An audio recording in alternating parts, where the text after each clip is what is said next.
मागण्या फार कमी आहे. मी डॉक्टर हंसराज वैद्य, हो पाठीमागे ज्येष्ठ नागरिकाचा अध्यक्ष, गच्ची साहेब.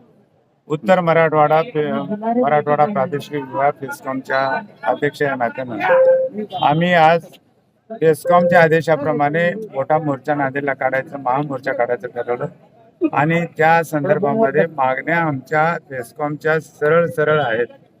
आमचं जे धोरण आहे ज्येष्ठ नागरिकांचं ते त्यांनी तत्वतः मान्य करावं आणि अंमलात आणावं. दुसरी आमची मागणी आहे, वय वर्ष 60च ग्राह्य धरावं. कारण शासनाच्या ज्या काही योजना आजपर्यंत आलेल्या आहेत, 60 वर्षाचे सोडून 65 वर्ष, 70 वर्ष, 75 वर्ष आणि वर्ष अशा केलेल्या आहेत. ते चुकीचं आहे. तुम्ही एकीकडे ज्येष्ठ नागरिक म्हणजे 60 वर्षाच्या वरचा समजता आणि एकीकडे तुमचे जे काही धोरणं आहेत किंवा तुमच्या ज्या काही तुम्ही हे आणलेले आहेत, योजना आणलेल्या आहेत, त्या 65 वर्ष, 70 वर्ष, 75 वर्षाच्या वरच्या हे चुकीचं आहे.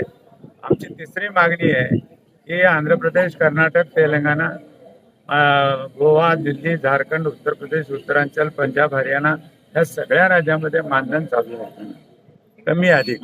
पण आपण तर पुरोगामी महाराष्ट्र राज्य म्हणतो. महाराष्ट्र राज्य म्हणजे दिल्लीचा आर्थिक राजधानी समजली जाते, देशाची आर्थिक राजधानी. आणि इथं ज्येष्ठांना देताना मात्र तुम्हाला गरिबी सांगता आणि न मागता तुम्ही लाडक्या बहिणीला तुम्ही 1,500, 2,000, 2,500 देऊ करता.